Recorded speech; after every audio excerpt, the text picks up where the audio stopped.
host for the evening. My name is Captain Vipul Chaudhary. I'm one of the co-founders of Value Talk. I personally specialize in real estate investments, and I'm a qualified Bachelor of BA Law and MBA Finance from MBA Gurgaon. We have with us today on Value Talks Mr. Jitendra Chaudhary, who is again in MBA Finance. He is a partner of my business. He is a SEBI registered investment advisor, an MFI certified investment advisor, an IRDA registered insurance advisor, National Stock Exchange certified professional, and then he's also done his goal planning expertise from Reliance Learning Academy. Finally, he is a qualified personal finance professional for goal-based investing and other financial instruments. Welcome to today's edition, Jitendra. How are you doing? I'm good. Good evening to all, and I'm excited to take today's talk. And this is a very interesting topic. In fact, in last 2 years' time, what I've realized is people have become very aware about health insurance and its importance. So I'm very keen on taking up this session and also taking up the questions of the audience. Awesome. Thanks for that. So, as the audience are aware, today we are going to touch upon the health insurance comparison matrix as to how we as individuals can buy the optimal health plan for protecting or for providing us and for our family in खुदा ना करे ऐसे कभी जब इस तरह की कोई मेडिकल चैलेंजेस फेस करते हैं. So now we'll start without any further ado. Jitendra, here is the first question. What factors should an individual cover when planning to buy health insurance for self and for family? See, there are numerous factors. The first thing, with my experience of last 17 years in this industry, what I've realized is selecting a good health insurance is a process. So you need to follow certain steps. And I've broken down these steps into basically four sections or four metrics. And on the basis of that, I select health insurance not only for myself, my family, and for my clients also. So I follow that metrics religiously, and it has certain things which I keep in view while evaluating and comparing different instruments. Just to give you an idea, there are roughly around 30 health insurance companies, 30 general insurance companies which provide health insurance. Out of them, 25 are purely general insurance companies and 5 are standalone. तो ये 5 जो standalone company है ये सिर्फ health insurance provide करती है. बाकी 25 कंपनियां और बहुत बड़ा पोर्टफोलियो लेके चलती है अपने साथ, जिसमें हेल्थ भी है, मरीन भी है, फायर भी है. तो अब इतनी सारी कंपनीज में से बेस्ट सेलेक्ट करना, और ये बेस्ट का जो कंसेप्ट है ये बड़ा ही ना डिफिकल्ट है. किसी के लिए कोई चीज बेस्ट होती है, किसी के लिए कोई. तो किसी के लिए भी वन फिट सॉल्यूशन नहीं है. सो आपके लिए हो सकता है XYZ कंपनी बेस्ट निकल कर आए, मेरे लिए या मेरी फैमिली के लिए ABC निकल कर आए. तो इसको इवेल्युएट करने के लिए आपको एक सर्टेन स्टेप्स को फॉलो करना पड़ता है. अगर आप उन स्टेप्स को राइटली फॉलो करें तो आपका ये जो डिसीजन मेकिंग है ज्यादा फ्रूटफुल और ज्यादा अलाइन हो जाता है आपकी रिक्वायरमेंट के हिसाब से.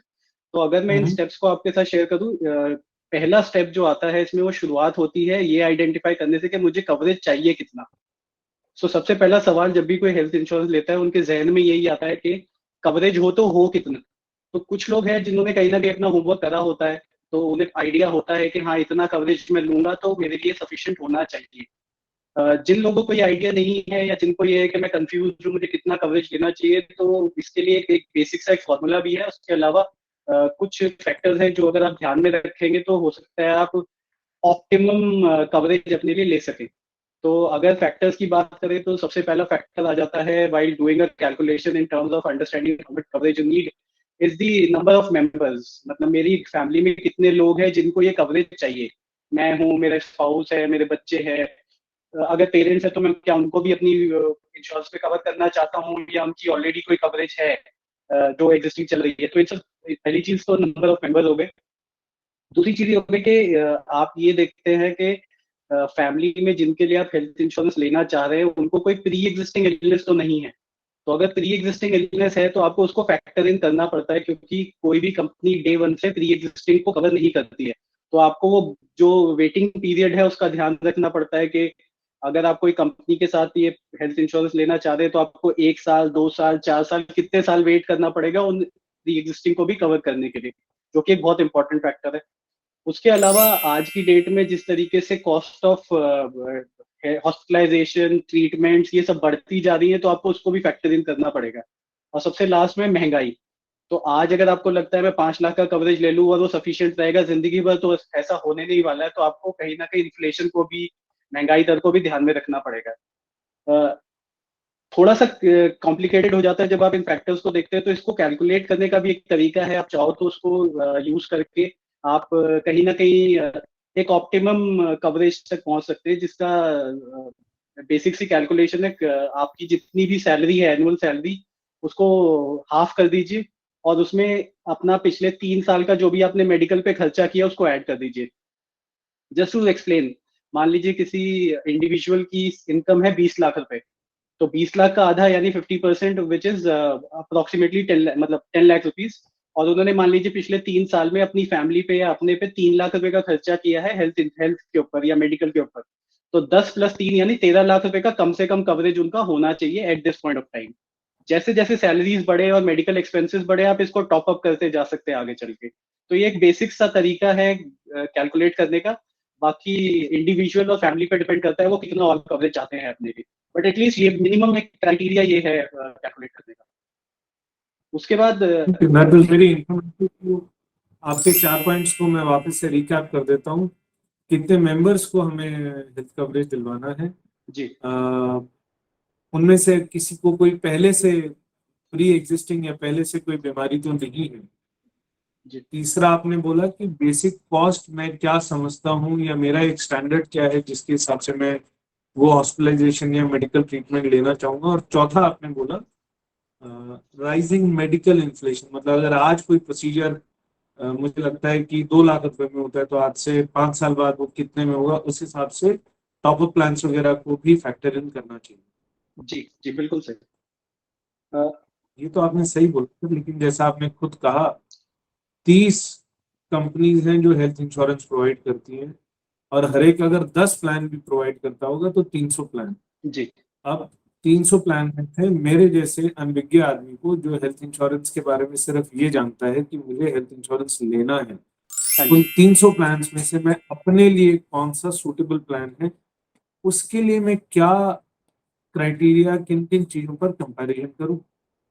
अ, जैसे हमने पहले स्टेप में देखा कि पहले तो मुझे आइडेंटिफाई होना चाहिए कि मुझे कवरेज चाहिए कितना। जब मुझे वो आइडेंटिफाई हो जाता है तब मैं सेकंड स्टेप में जाता हूँ, जिसमें हम कंपनी को कहीं ना कहीं जीरो इन करते हैं। उसके लिए जो फैक्टर्स हैं उनमें सबसे कुछ क्रिटिकल फैक्टर्स हैं, जैसे एक तो उनका नेटवर्क ऑफ। एक मिनट, एक मिनट, जी तो मैं आपको इंटरप्ट कर रहा हूँ। आप ये बोल रहे हैं कि जब हमने वो वाली चीज आइडेंटिफाई कर ली कि हमें कितना कवरेज चाहिए, जी फिर हम जाते हैं कि कौन सी कंपनी से हमें ये कवरेज अपना लेना है। ये जी। लेना चाहिए। ठीक है, उसके लिए आप क्या सुझाते हैं, बताएं। अब जैसे मैंने शुरुआत की कि 30 कंपनियां हैं, तो मैं मान के चलता हूँ सबका एक एक प्रोडक्ट ही हम टारगेट कर रहे हैं। तो मोटा मोटा 30 प्रोडक्ट्स को या 30 पॉलिसीज को हमें कंपेयर करना है। ये जो सेकंड स्टेप है, ये आपकी जो सर्च है इसको और थोड़ा छोटा कर देगा। ये आपको 4-5 पे लेकर आ जाएगा। तो इस स्टेप में हम बेसिकली क्या करते हैं, हम सारी कंपनीज में से ये देखते हैं इनका सबसे इंपॉर्टेंट फैक्टर ये कि इनका नेटवर्क ऑफ हॉस्पिटल कितना अच्छा है। तो जितना बड़ा नेटवर्क ऑफ हॉस्पिटल होगा उतना ही आपके लिए आसान होगा, और आपके आसपास का कोई भी हॉस्पिटल या कोई ऐसा मतलब मेडिकल फैसिलिटी को सर्च करना आपके लिए आसान हो जाएगा। तो सबसे पहले देखिए कि इनका नेटवर्क ऑफ हॉस्पिटल कितना वाइड है। So wider the network, easier it is for you to choose the nearest hospital. दूसरा फैक्टर आता है इनका क्लेम सेटलमेंट रेशियो। तो आपने पैसे तो दे दिए, मेडिकल इंश्योरेंस ले ली, पैसे दे दिए, बट क्या ये लोग क्लेम भी सेटल कर रहे हैं अपने? ये इनकी या इनकी इंटेंट तो ऐसी नहीं है कि आपसे पैसे ले लें और बाद में पता चला कि क्लेम के टाइम पे आपको रिजेक्शन मिल रहे हैं, टाइम से क्लेम सेटल नहीं हो रहा है, बहुत सारे ऑब्जेक्शन आ रहे हैं। इन चीजों को आपको समझने के लिए क्लेम सेटलमेंट रेशियो को समझना जरूरी है। जो कि मेरे लिए सबसे important second most important factor आ जाता है कि इनका क्लेम सेटलमेंट रेशियो कितना स्ट्रॉन्ग है, जिसके लिए हर साल IRDA जो इनकी रेगुलेटरी बॉडी है, insurance regulatory and depository authority, ये बेसिकली क्या करती है, हर साल अपनी एक रिपोर्ट निकालती है जिसमें ये हर कंपनी का, हर हेल्थ इंश्योरेंस कंपनी का एक डेटा शेयर करती है कि इन्होंने पिछले साल कितने क्लेम्स मिले और कितनों को सेटल किया, which is a very important factor. मतलब अगर पैसे लिए हैं और बाद में क्लेम ही सेटल नहीं होता है तो कोई फायदा नहीं है ऐसी कंपनी के साथ जाने के लिए। उसके बाद हम लोग आते हैं इनका ये चेक करने के लिए कि क्लेम बेस्ड कोई लोडिंग तो नहीं है इनके प्रोडक्ट्स में। तो कई बार क्या होता है कि आपने पॉलिसी ले ली और हम जनरली एज अ लेमैन, मैं उनकी बात कर रहा हूँ जिनको बहुत ज्यादा ज्ञान नहीं है और जो प्रोडक्ट को सिर्फ उसकी प्राइसिंग। जी, आप कुछ कह रहे थे? मैं कह रहा हूँ मेरे जैसे लोग जिन्हें हेल्थ इंश्योरेंस का ज्ञान नहीं है, हाँ, तो नहीं वो जनरली इवेल्युएट करते हैं सिर्फ प्राइस के बेसिस पे। तो आपने सस्ता समझ के प्रोडक्ट तो ले लिया, पर बाद में क्या हुआ, जैसे ही आपका क्लेम आया, क्लेम सेटल हुआ, तो उन्होंने क्लेम बेस्ड लोडिंग डाल दी, आपका अगले साल प्रीमियम ही बढ़ा दिया। तो वो कहीं ना कहीं वो आपके लिए बैकफायर करेगा, क्योंकि आपने तो सस्ता समझ के लिया बट नेक्स्ट ईयर उन्होंने वही चीज लोडिंग में डाल दी, तो आपके लिए जो चीज सस्ती थी वो महंगी हो जाएगी क्लेम लेने पर। तो इन चीजों को भी हमें ध्यान में रखना पड़ता है कि कोई कंपनी ऐसी तो नहीं है जो आज सस्ता दे के बाद में क्लेम पे लोडिंग डाल रही है। उसके अलावा इंपॉर्टेंट फैक्टर हो जाते हैं जैसे कि सेटलमेंट का जो प्रोसेस है वो कितना इजी है। आजकल ज्यादातर सारी कंपनीज ने अपने सेटलमेंट प्रोसीजर्स को बहुत ऑटोमेटेड बना दिया है। आपको कहीं जाने की जरूरत नहीं है, कैशलेस फैसिलिटीज अवेलेबल है। अगर आप रीइंबर्समेंट भी कराते हैं तो AI बेस्ड होती है, आपके डॉक्यूमेंट्स सॉफ्ट कॉपी में जाते हैं, आपका इजीली सब स्कैनिंग करके सब ऑडिट करके वो जल्दी से क्लेम सेटल हो जाता है। तो ease of claim settlement check करना बहुत जरूरी है कि कंपनी कितने दिन में अपने क्लेम सेटल कर लेती है। इसका भी डेटा कहीं ना कहीं IRDA शेयर करता है। तो जिस कंपनी का जितना जल्दी प्रोसीजर और प्रोसेस होगा कि इनके जो लैगिंग क्लेम सेटलमेंट ज्यादा नहीं है, मतलब 3-3 महीने 6-6 महीने के आउटस्टैंडिंग नहीं पड़े, तो इसका मतलब वो टाइम से अपने सेटलमेंट कर रहे हैं। एक और फैक्टर जो इसमें आ जाता है जो कि बहुत ही इंपॉर्टेंट है, वो है आप कहीं ना कहीं आज की डेट में इंटरनेट एक इतना बड़ा टूल हो गया है कि आपको बहुत सारी इन्फॉर्मेशन इंटरनेट पे मिल जाती है। तो रिव्यूज वगैरह चेक करिए। जो एग्जिस्टिंग कस्टमर्स है जनरली अपने रिव्यूज प्रोवाइड करते हैं, ऑनलाइन भी मिल जाते हैं, आप गूगल पे सर्च करेंगे तो प्रोडक्ट रिलेटेड रिव्यूज मिल जाते हैं। नेगेटिव भी मिलेंगे बट पॉजिटिव रिव्यूज भी मिलते हैं, तो रिव्यूज को चेक करना भी जरूरी है कि जिन लोगों ने इस पॉलिसी को यूज किया उनका क्या कहना है इस बारे में। तो वो भी आपको एक अच्छा पर्सपेक्टिव देता है समझने में कि कंपनी कितनी अच्छी है या कितनी बुरी है। तो जब आप 4-5 फैक्टर्स को कंसिडर करते हैं तो आपकी जो लिस्ट ऑफ 30 कंपनीज है वो नैरो डाउन होके 5-6 पे आ जाती है। अब उन 5-6 में से फिर आपको एक चूज करने के लिए नेक्स्ट स्टेप पे जाना पड़ता है। अगर आप इस टॉक को नहीं सुन पाते हैं या कोई पुरानी टॉक अगर आप देखना चाहते हैं तो वो हमारे YouTube चैनल के ऊपर आपको मिलेगी, जहां जितेंद्र ने और मैंने एक रिटायरिंग आर्मी ऑफिसर्स के लिए उनके रिटायरमेंट कॉर्पस को इन्वेस्ट करने का वर्कशॉप किया था, वो टॉक अवेलेबल है। प्लस सिस्टमैटिक इन्वेस्टमेंट प्लान्स के ऊपर जितेंद्र का एक टॉक वहां पर आपको मिलेगा, और लाइफ इंश्योरेंस के ऊपर भी वहां पर आपको एक टॉक मिलेगा। मेरी भी आपको बहुत सारी रियल एस्टेट से रिलेटेड टॉक्स मिलेंगी, और जो ऑफिसर्स ट्रांजिशन कर रहे हैं उनसे रिलेटेड भी आपको टॉक्स वहां मिलेंगी। यूट्यूब चैनल का लिंक भी मैंने आपको वहां भेज दिया है। अगर आप लोगों को असुविधा ना हो तो you can please go and subscribe to that channel so that you can keep getting notifications of future talks which are uploaded there. तो अब मैं आपकी ही बात को आगे बढ़ाते हैं। जितेंद्र, यहाँ से आपने बताया, पहले आपने मेरे को वो मापदंड बताए जिसके बेसिस पर मुझे ये निर्णय करना चाहिए कि मुझे किस तरह का इंश्योरेंस प्लान चाहिए, हेल्थ इंश्योरेंस प्लान। फिर आपने बताया कि कौन सी कंपनी से मैं ये हेल्थ बीमा लूं, उसके लिए आपने मुझे 6-7 पॉइंट बताए जिनको मैं फुर्ती से रिवाइज करता हूँ। एक तो आपने बोला कि कितने हॉस्पिटल्स के साथ उस कंपनी का नेटवर्क है ताकि मैं किसी भी तरह की इमरजेंसी में जा करके और अपना इलाज करवा सकूं। दूसरा, क्लेम सेटलमेंट रेशियो क्या है।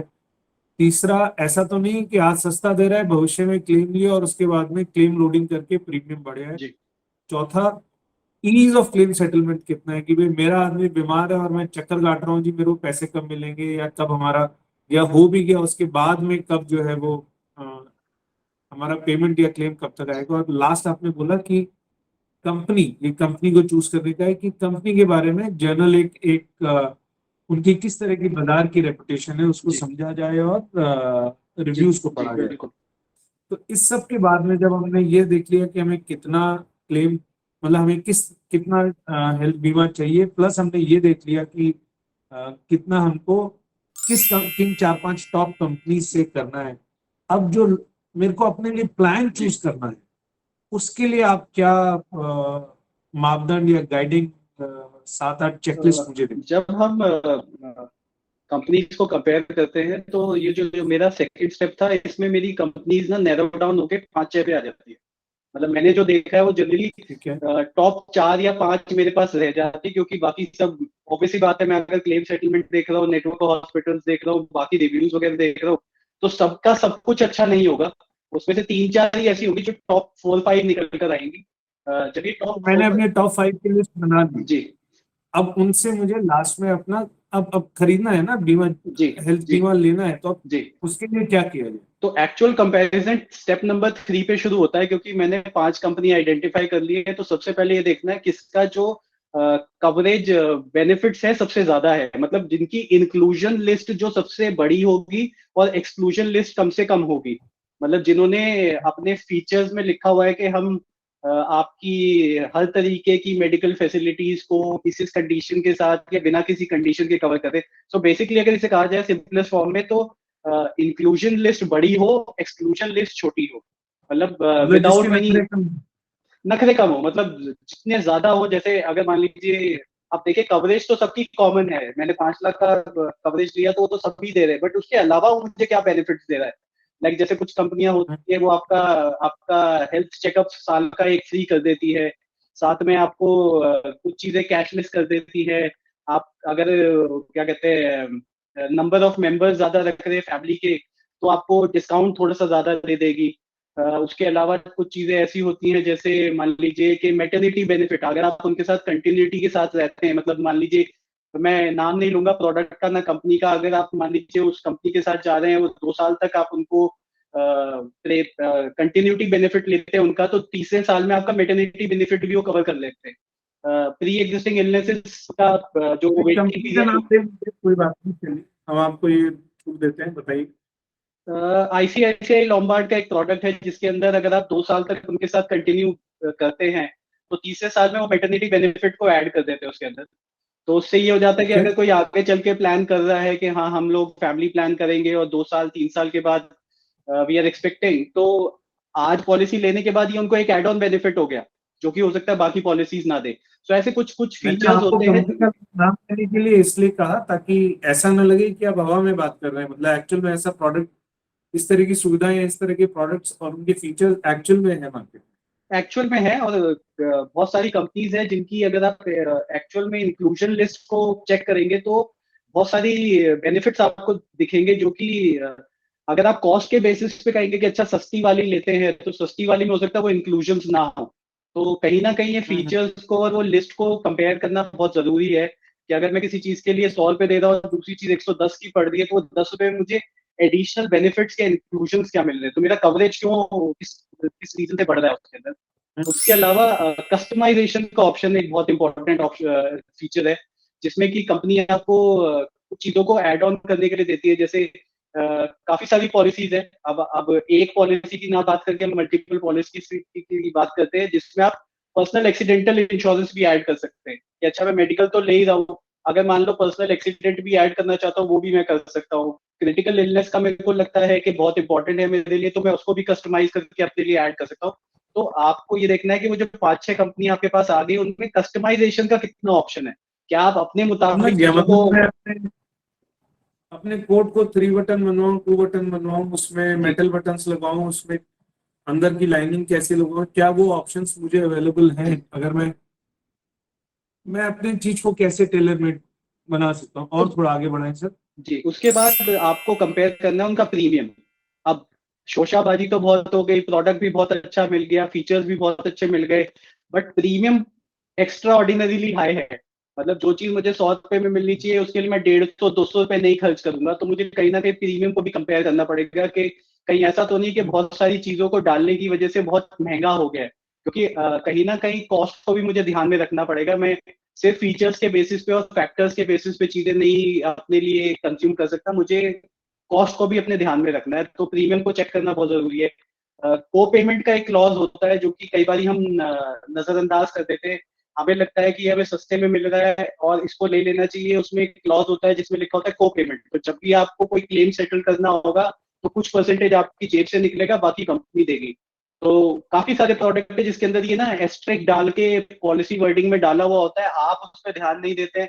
और इसको मिस करने की वजह से क्या होता है कि जब आप क्लेम लेने जाते हैं तो आप कहते हैं यार मेरे को 100 रुपए का क्लेम लेना था, मुझे तो 90 ही मिले, क्योंकि 10 रुपए आपको देने पड़ते हैं। उसमें उसमें 10% का को पेमेंट है या 20% का को पेमेंट का क्लॉज डला हुआ था। तो ये जरूर चेक करेंगे जो 5-6 कंपनी आपने जीरो इन की है उनमें किसी में कोई को पेमेंट का तो क्लॉज नहीं है।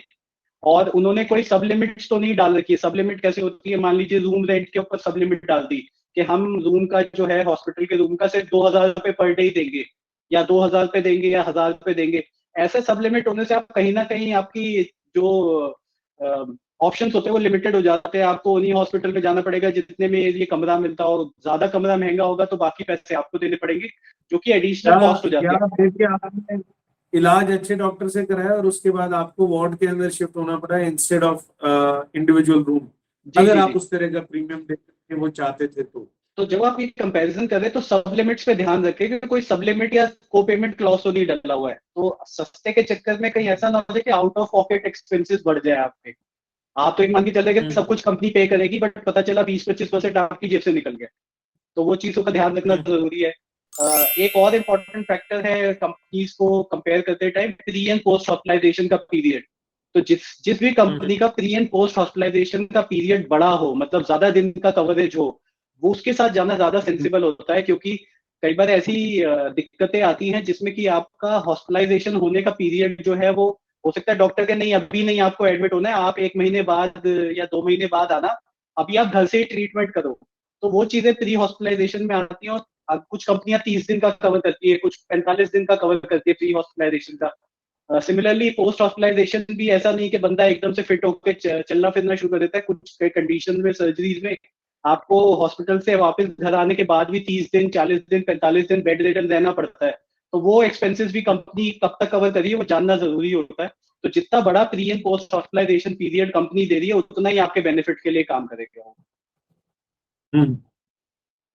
तो ये मेरे कुछ फैक्टर्स हैं जिनके बेसिस पे हम ये ध्यान रखते हैं कि कौन सी कंपनी है जो मेरे को ये फीचर्स, ये मुझे बेनिफिट्स दे रही है।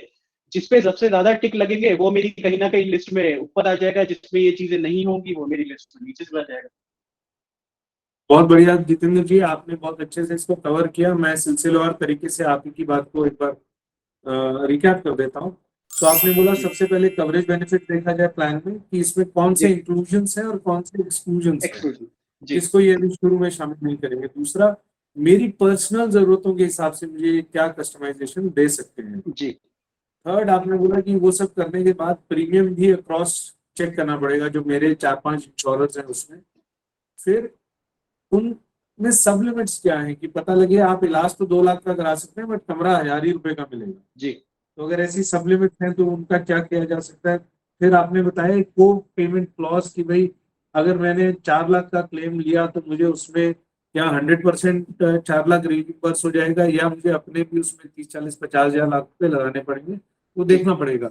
जी और फिर आपने आखिर में बोला कि प्री एंड पोस्ट हॉस्पिटलाइजेशन, जी वो हॉस्पिटल में जाने से पहले का कितना समय और कोई मेजर सर्जरी या कोई बड़े इलाज के बाद में पोस्ट हॉस्पिटलाइजेशन का कितना समय, इस सब के बेसिस पर हम एक अच्छा और suitable optimal payment sorry health insurance plan select कर सकते हैं जिसमें कि जो जितना ऊपर आएगा वो हमारे लिए उतना बेनिफिशियल। जी। बिल्कुल आपने बिल्कुल। सब बताया कि अगर मैं इन सब चीजों को मिलाऊंगा आपकी कि मैंने अपने परिवार के लिए जो एडिक्वेट कवरेज है कैसे वो करा, एक अच्छी कंपनी को चूज किया, ये सब तो कहीं ना कहीं जितेंद्र जी वो महंगा तो होगा, जी मतलब कुछ ना कुछ तो मेरी जेब से ठीक ठाक सा एक एक हेल्थ इंश्योरेंस का प्रीमियम बनेगा। तो उसको कैसे अफोर्ड कैसे करें, बिकॉज ऐसा नहीं है कि पैसा जी अनलिमिटेड है जी। कहीं भी खर्च कर दिया जाए।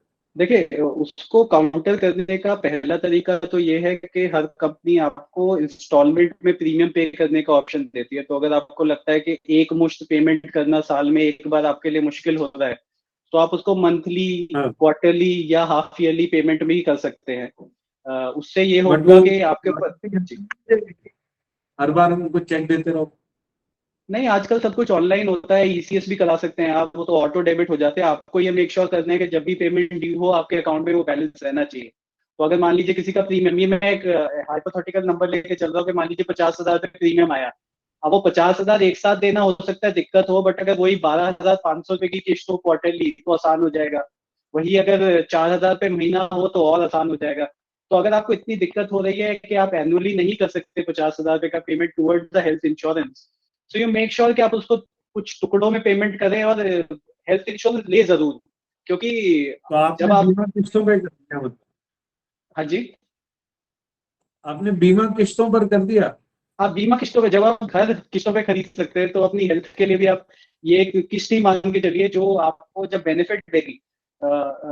मैंने जब इनका कॉस्ट बेनिफिट एनालिसिस किया है फॉर दिस हेल्थ इंश्योरेंसेज, आपको ऐसा लगता है कि आप 20-25 हजार पे ना व्यर्थ ही खर्च कर रहे हैं, बट जब भी कोई क्लेम आता है या कोई ऐसी दिक्कत आती है, जैसा कि पिछले 2 साल में हमने देखा, मतलब मैंने काफी केसेस ऐसे देखे जहां लोगों के फैमिली में 2, 3, 4 मेंबर्स तक भी हॉस्पिटलाइज हुए और हर मेंबर पे नाना करते भी 2.5 से 5 लाख रुपए खर्च हुआ।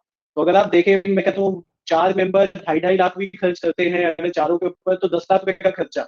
अब 10 लाख रुपए इकट्ठा एक साथ कहीं से लाना किसी, नहीं, ऐसा आप बिल्कुल इस बारे में निश्चिंत रहें। हमारा स्वास्थ्य बीमा को लेकर के बहुत पॉजिटिव एटीट्यूड है। हमने कई बार उसे इस्तेमाल किया। मैंने अपनी माताजी के नी ऑपरेशन के लिए इस्तेमाल किया, मेरे को बहुत अच्छा अनुभव जी रहा।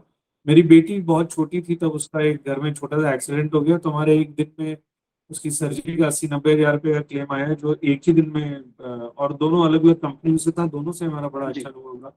तो मैं मुझे स्वास्थ्य बीमा को लेने को लेकर के कहीं कोई किसी भी तरह का संशय नहीं है मन में।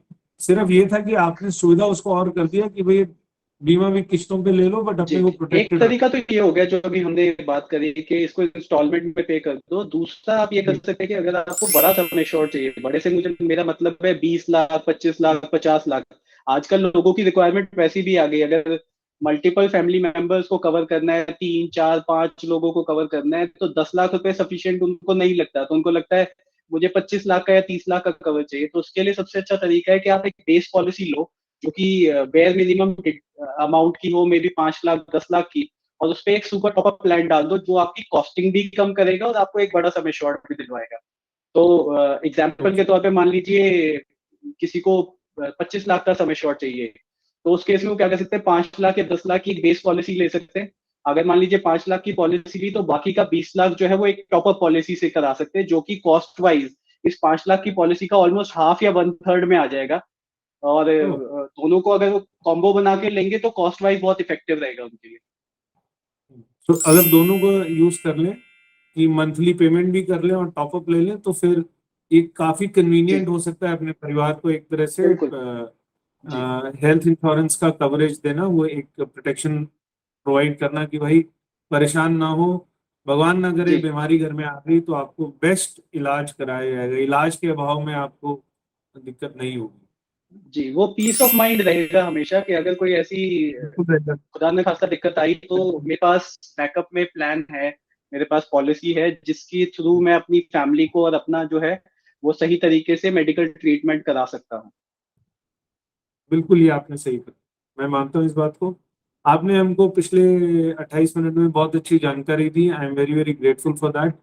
अब इसी बातचीत को आगे बढ़ाते हुए, क्योंकि मेरे सवाल खत्म हो गए हैं, लेकिन जो हमारे साथ आज ऑडियंस जुड़ी हुई है उनके क्वेश्चंस होंगे। लेकिन रेज देयर हैंड्स, और पहले एक हाथ क्योंकि ऑलरेडी उठ चुका है, वो हमारे पुराने जानकार हैं, हमारे ग्रुप के मेंबर हैं, colonel Shashikant. Shashikant, kindly unmute yourself and ask your question please. Sir, Jai Hind to you and Jitendra ji, नमस्कार आपको। सर, मेरा एक सवाल था, लाइक जो बड़ा पर्टिनेंट है कि जैसे हमने भी बातचीत करी कि we have to calculate firstly कि हमें कितने का सम एश्योर्ड चाहिए। वहाँ जितेंद्र जी ने बताया कि पिछले कुछ समय में आप देखिए कि आपका कितना खर्चा हो रहा है मेडिकल पे, या क्योंकि it's very difficult to gauge कि आगे भविष्य में कितना होगा, हमें पता नहीं है।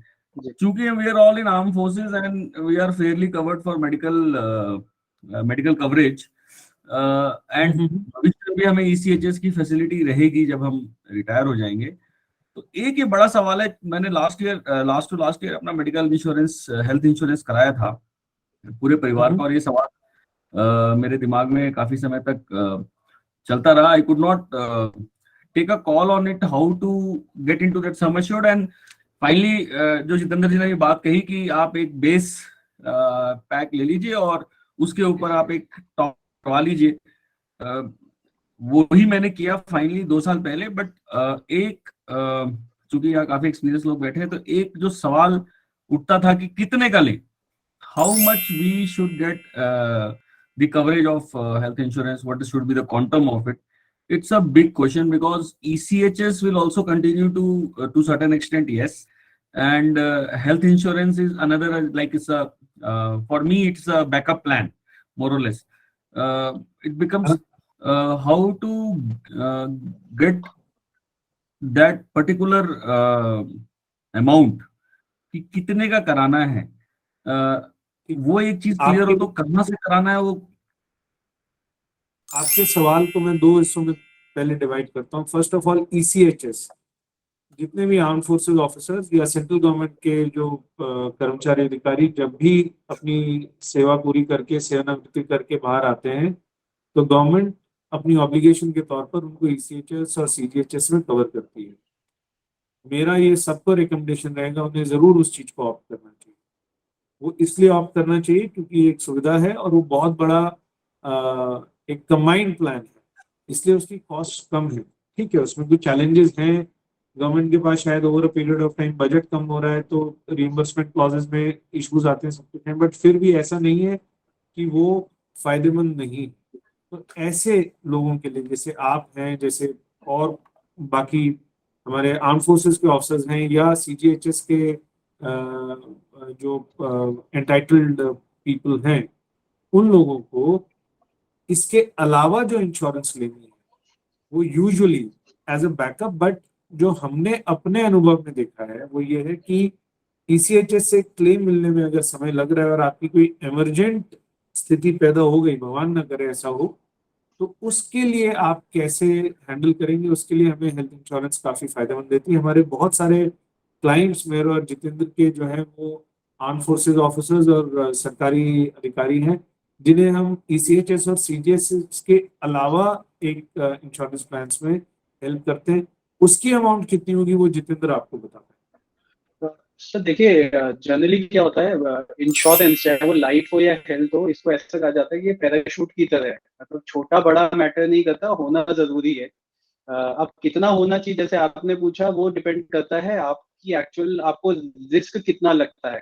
अब जब हम बैठते हैं किसी क्लाइंट के साथ और ये एनालाइज करते हैं कि उनका हेल्थ इंश्योरेंस कितना होना चाहिए, तो we do a calculation to understand कि उनको कितना सफिशिएंट रहेगा, जिसमें कि कॉस्ट को ध्यान में रखते हुए ही सम एश्योर्ड को डिफाइन किया जाता है.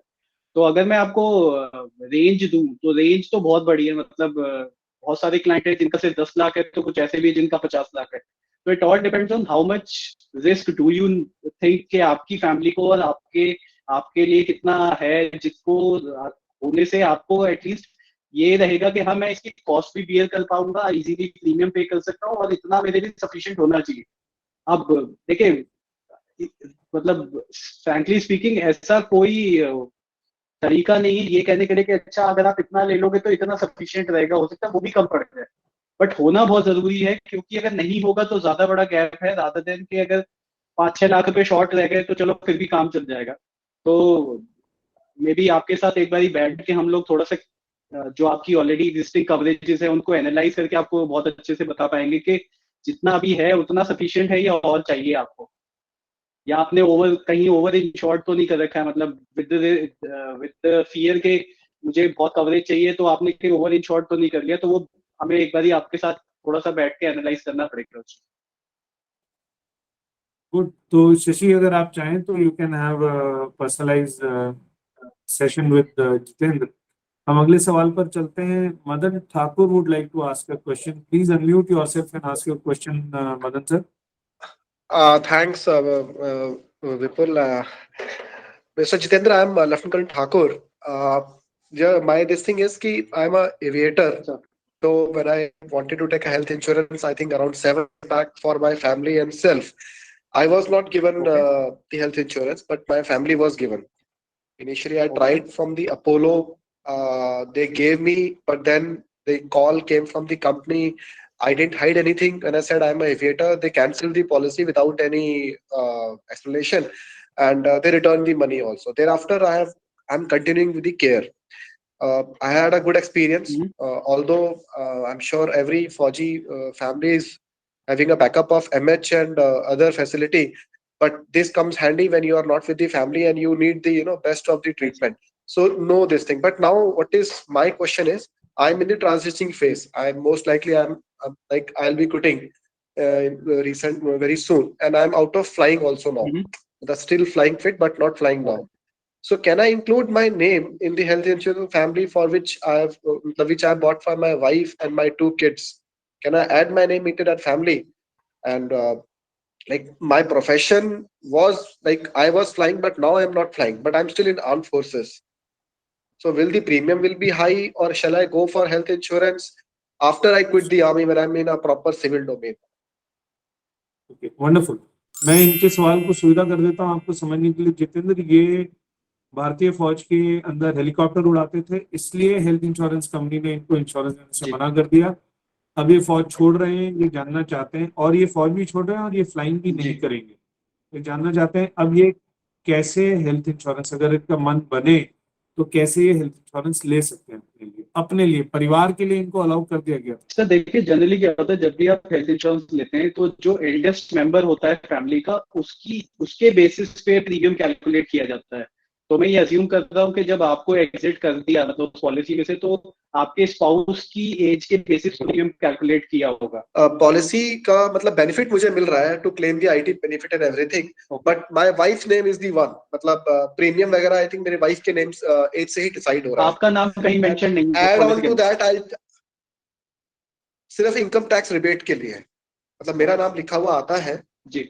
लेकिन मैं सिर्फ उसमें रिबेट के लिए मुझे सर्टिफिकेट मिलता है वो जो। और आपका रिन्यूअल जनरली कब होता है, मतलब अभी नियर फ्यूचर में है या अभी इन फरवरी में अभी कराया मैंने, फरवरी में। तो रिन्यूअल के टाइम पे आप ये रिक्वेस्ट डाल सकते हैं उनको कि मेरे को जब ये पॉलिसी रिन्यू करो तो मेरा नाम ऐड करके आपकी एज के बेसिस पे प्रीमियम कैलकुलेट होगा फिर रादर देन योर स्पाउस। आप इंटरिम में Okay. नहीं कर सकते, और मतलब मेरा पॉलिसी आप जैसे भी चलती हुई पॉलिसी है ना, अभी चल रही है, अभी आप बीच में उसमें चेंजेस नहीं कर सकते because it's a annual agreement between the client and the company. उसके लिए आपको रिन्यूअल आई थिंक बीच में ना, जी। बीच में मेरा क्वेश्चन का मेजर पार्ट आप मिस कर गए। मेरा ये जानना था, बिकॉज मैं ट्रांजिशन में हूँ, तो it is better for me to include my name right now in the insurance policy, because if they ask my profession, I am in army aviation but not flying, so will that be a hurdle, or once I quit the army then only I should add my name? नहीं sir, That was my first question. जी। And the second was like my kids are continuing. जी। Is there any benefit, like my son right now he is 10, if he becomes once he majors the age, so जी। will the company will give some benefit to children, like they can have a separate continuation of that, or they should switch over right sir. that way? So first thing first, अभी since आप उनको जो issue था आपके flying से था, मतलब they for them you flying is a risk, so उनका ना प्रोबेबिलिटी ऑफ रिस्क बढ़ जाता है when there is a hazardous kind of either job और your profile carries that risk. तो वो इसलिए उन्होंने आपको मना किया था, सिंस अभी आप फ्लाई नहीं कर रहे हो और आगे भी नहीं करोगे, अगर ये चीज आप मेंशन करोगे, डिक्लेयर करोगे, तो आपको इंक्लूड कर लेंगे। बट अभी पॉइंट ये ना कि Okay.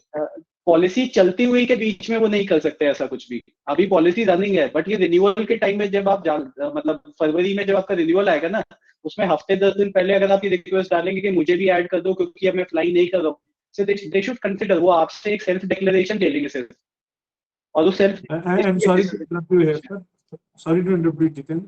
मदन सर, आप क्या कर सकते हैं, आप 1-1.5 महीना पहले उनसे बात करना शुरू करें, और Okay. अगर वो नहीं आपकी बात को मानते हैं for what ever reasons, then you have the option of porting the policy to any other insurer without losing the existing or the accumulated benefits till date. Understood.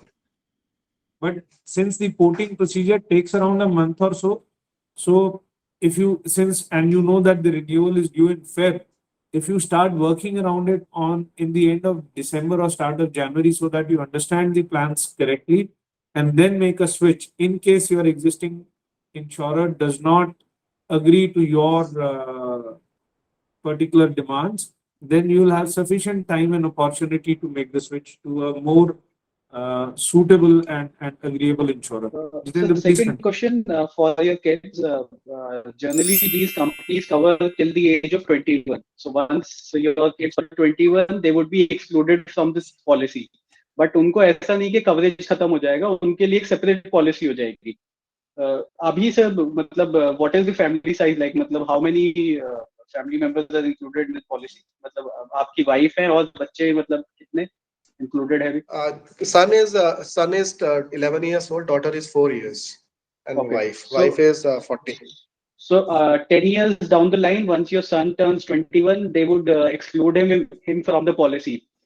तब वो पॉलिसी सिर्फ आपकी Okay. वाइफ की और daughter की रह जाएगी, सन की पॉलिसी सेपरेट हो जाएगी. अंडर द सेम हेड, मतलब वो दिखेगा सब कुछ एक ही, बट पॉलिसी नंबर चेंज हो जाएंगे. तो सन की पॉलिसी अलग हो जाएगी, स्पाउस की और डॉटर की पॉलिसी एक रहेगी. Once your daughter also turns 21, तो फिर क्या होगा, ये 3 पॉलिसी बन जाएगी. एक आपके स्पाउस की, मैं ये अज्यूम कर रहा हूँ कि आपकी पॉलिसी नहीं है, सिर्फ आपकी स्पाउस की और बच्चों की ही Understood. चल रही है. तो अगर मान लीजिए आप भी Understood. इंक्लूड हो गए, तो आपकी और स्पाउस की पॉलिसी एक, और दोनों बच्चों की after 21, after they attain the age of 21, they would be 2 separate policies. तो टोटल 3 पॉलिसी बन जाएंगी आगे चल के. फिर आप पेमेंट करना चाहो या बच्चे अपने आप पेमेंट करना चाहे, वो उनकी मर्जी है. कंटिन्यूटी बेनिफिट चलता रहेगा उनका, जो बेनिफिट्स उनके हैं. Understood. Thank you. Right. Next, if anyone has a question, Shashi has a question. Colonel Shashikant, please, पूछिए. Sir, I don't have a question. I have a request, in fact. हाँ जी. Now that we all are here and we have somebody from industry who is expert on this, so may I request if you can, actually suggest a few good policies for the benefit of all who are there, and we can obviously promulgate to others of our postmates or who are retiring तो in near future. इसमें काम करेंगे जो इन्होंने आज अभी हमको वो बिंदु दिए, जो मुख्य बिंदु हाइलाइट्स थी, इसी तरह से आप करें. जितेंद्र, आप प्लीज एक बार इस चीज को नोट कर लें. जी. वो हमारे टेलीग्राम ग्रुप में आप उसको एक कोई एक्सेल या वर्ड डॉक्यूमेंट या पीडीएफ कुछ भी करके डाल दीजिए, ताकि जो वहाँ हमारे मेंबर्स हैं वो उसको देख पाए. And then what I will do is, Shashikant, थोड़ा सा, बिकॉज हमारे भी पेट पे लादना पड़े, आप इंडिविजुअली सीक आउट करें, आप अपना एक कॉल या वीडियो मीट शेड्यूल करें जितेंद्र या मेरे साथ. हम आपको कोशिश करेंगे कि लुभावने तरीके से अच्छी बातें बता करके कोई बढ़िया सा हेल्थ इंश्योरेंस आपको दें, और जिससे आपको ही फायदा और हमारा भी कुछ ना कुछ उसके अंदर काम चलता रहे. बट जो ब्रॉड पॉइंट्स इन प्रिंसिपल किस तरह से आप चाहें, खुद भी अगर आप जाना चाहते हैं और समझना चाहते हैं, वो जरूर जितेंद्र आप प्लीज ग्रुप पे डाल दीजिए, so that people are able to avail that advisory benefit out of your expertise. Sure, we'll do that. That would be great, sir. Thank you so much, Shashi, Thank for you, joining us today. I thank everyone for joining us today. मैं वापस से request करूंगा, अगर आप लोग को असुविधा ना हो तो please join our YouTube channel, subscribe to it, ताकि आपको पुरानी टॉक्स का और आगे कोई टॉक अगर आप नहीं अटेंड कर पाते हैं तो उसका आप वहां पर वीडियो देख पाएंगे. यूट्यूब चैनल का लिंक मैंने आज की चैट के अंदर डाला है, प्लस जो मेंबर्स अभी भी हमारे टेलीग्राम ग्रुप में नहीं है उसका भी मैंने वहां पर लिंक डाला है, सो दैट फ्यूचर टॉक्स के नोटिफिकेशंस आपको आते रहेंगे. कल कर्नल कोचर हम लोगों के साथ, कल और परसों कर्नल कोचर 2 टॉक्स कर रहे हैं. कल उन्होंने अफ्रीका से एक सीनियर एचआर लीडर को बुलाया है, जिसके साथ में कि वो टॉक करेंगे कि कैसे अफ्रीका के अंदर जॉब अपॉर्चुनिटीज अवेलेबल हैं, specially for arm forces officers, बाकियों के लिए भी है.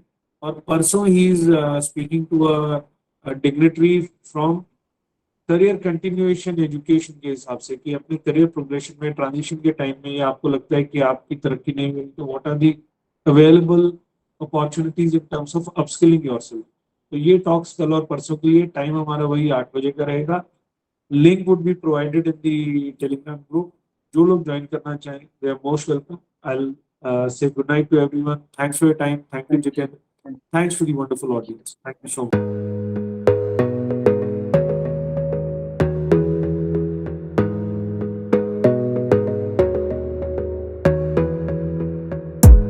You gotta focus on yourself, on your faith, on your dreams, on